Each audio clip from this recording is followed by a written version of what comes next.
Então pensa assim, cara, você constrói todas aquelas camadas no cérebro e, meu, aquilo dali existe uma predisposição genética para você construir aquelas camadas. Então, além de você ter todas as camadas experienciais, você tem uma predisposição genética que pode aumentar, dependendo do ambiente que você se exclui, a tendência de você acreditar mais ou menos de uma coisa, incluindo na sua capacidade, no seu potencial. Então, o que isso significa? Isso significa que durante toda a sua vida você constrói uma certa forma de você interpretar o mundo e isso cria uma lente no seu cérebro. Você enxerga o mundo por aquela lente. E essa lente gera coisas que a gente chama de distorções cognitivas. Você começa a enxergar o mundo por meio daquela lente. Então, por exemplo, se você é uma pessoa que tem uma crença de incapacidade, você se sente incapaz. Você começa a fazer um cherry picking. Então você começa a ver só as coisas que você foi incapaz e além de enviesar para as coisas que você foi incapaz, você começa a distorcer o mundo para o mundo entrar na sua crença. Então, às vezes, você tira 9 numa prova e você acha que foi mal porque você se acha incapaz e não foi 10. Portanto, você fracassou.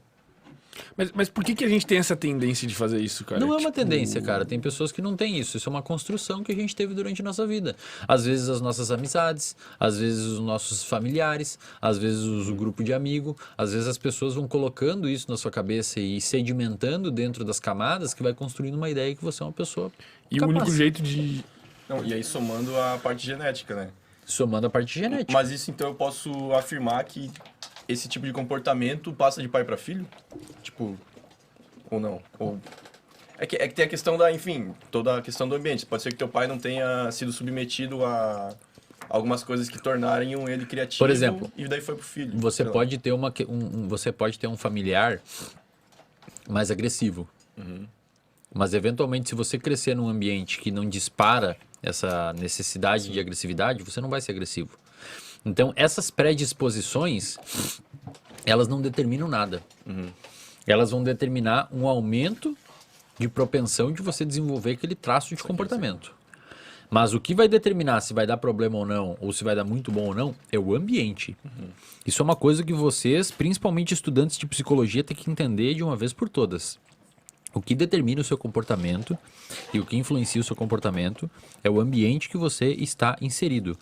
Portanto, tomem cuidado com as pessoas que você anda, tomem cuidado as amizades que você cultiva, tomem cuidado os familiares que você está dando corda, porque isso existe dentro de famílias. Eu atendo, eu sou psicólogo clínico, eu sei o quanto as famílias às vezes pode ser tóxica para uma pessoa. É que tem que saber filtrar, né? Sabe Tipo, aquele tio que dá uma risada assim, mas tira onda com a sua cara e não bota muita fé? E depois fala que tá tudo bem? Cara, isso machuca muitas vezes. Mas tu, não sei se tu quer entrar na tua questão pessoal, mas tu passou por alguma coisa que propiciou isso em ti, essa tua crença de desvalor? Que tu Não, falou? cara, a minha maior questão, nesse sentido, felizmente eu nunca tive esse problema em questão em nível familiar. A minha maior questão é que eu sou do interior, cara. É, eu ia falar, o pessoal do interior tem Eu sou do essa- interior, cara. Eu sou de uma cidade com 2.000 habitantes. 2.000 habitantes. Eu nasci numa cidade com 2.000 habitantes. E eu cresci nessa cidade. Então, até pouco tempo, o meu cérebro estava embebido naquele ambiente. Então, era aquilo que eu achava que era o mundo. E a galera a tendência é crescer, trabalhar lá, ficar lá. Cara, a tendência é crescer. Aí você tem amigos que, cara, ficam por ali. Aí qual que é o rolê do final de semana? Ir pro boteco, jogar sinuca e beber. Cachaça com coca. E aí você começa a acreditar que aquela é a realidade. E é aquilo que você tem que perpetuar.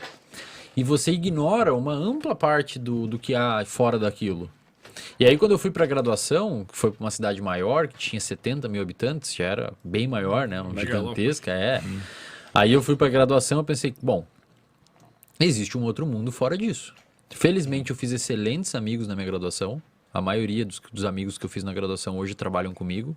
Primeiras pessoas que eu dei oportunidade foram eles, porque foram pessoas que me ajudaram na graduação e uma das coisas que eu mais faço é ajudar pessoas que me ajudam, tá? E hoje todos eles trampam comigo e cara, ali eu percebi que existia mais coisas na graduação. Isso foi um salto gigante que eu dei, cara, numa cidade de 2.000 habitantes. Que cidade que era? Que eu fiz a graduação? É. Santo Ângelo, Santo uma Ângelo. cidade do interior do Rio Grande do Sul, bem no interior. Aí eu fiz esses amigos, pô, uma galera mais esperta, mais ligeira, que estudava mais, os caras gostavam de estudar. E ali eu comecei a perceber, lá pelo 5º período da faculdade, que estudar é bom, cara.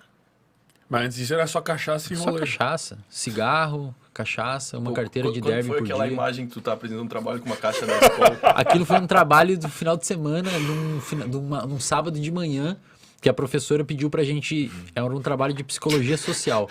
Cara, Você tinha que, você tinha que apresentar um trabalho de você explicar para um ET o que era psicologia social. E aí eu me fantasiei de ET colocando uma caixa de escola na cabeça. Ah, então tem um contexto. Tem. Claro, pô. Mas isso era no começo da Ele faculdade? era o que? Muito idiota. Não, aí não. Eu achava isso. Não, pô, aí é demais. Aí isso era no começo. Isso era na metade já, cara. 4º período por aí, 5º período da faculdade.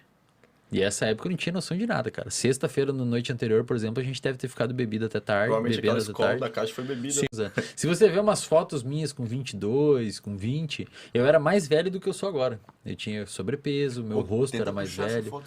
Deve... Tipo, pra mim, pelo menos, no começo da faculdade ainda não.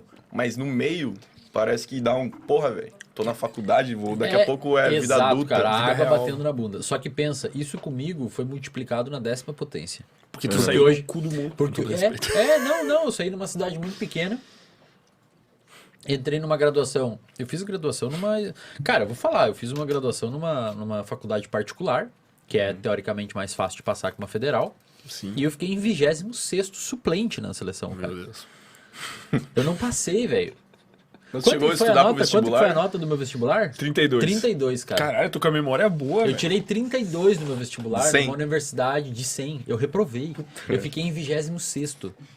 Meu Deus. Mas tu chegava a estudar pro vestibular ou tava Não, nem que aí? vestibular, velho, tá louco? Tipo, era tipo algo que teus pais falavam, Pau pô, tu no tem que cu do fazer alguma vestibular. faculdade. Não, meus pais falam. Eu reprovei. Primeiro que eu reprovei no ensino médio, cara.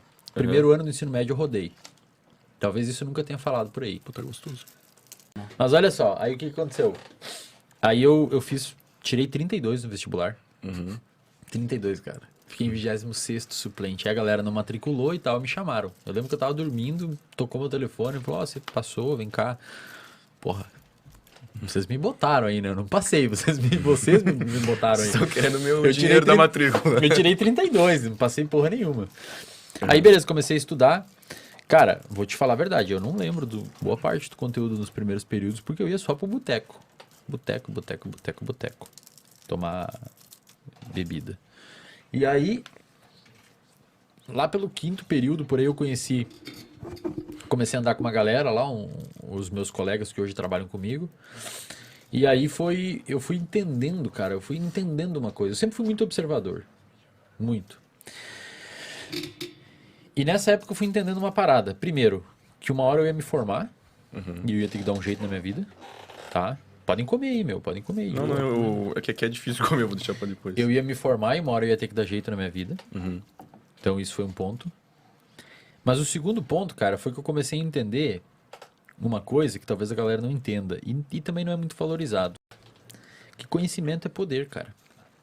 Você ter conhecimento, você ganha poder. Pensa assim comigo.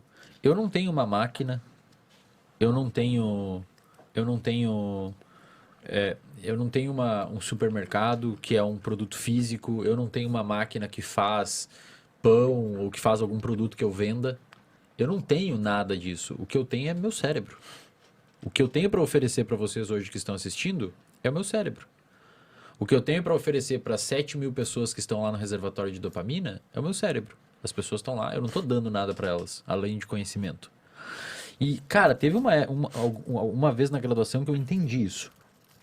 Eu saquei, conhecimento é poder. Aí o que eu pensei? Se eu começar a obter conhecimento, eu vou começar a ser ouvido pelas pessoas. E muito provavelmente vai aumentar a chance de eu me dar bem na vida, pelo menos.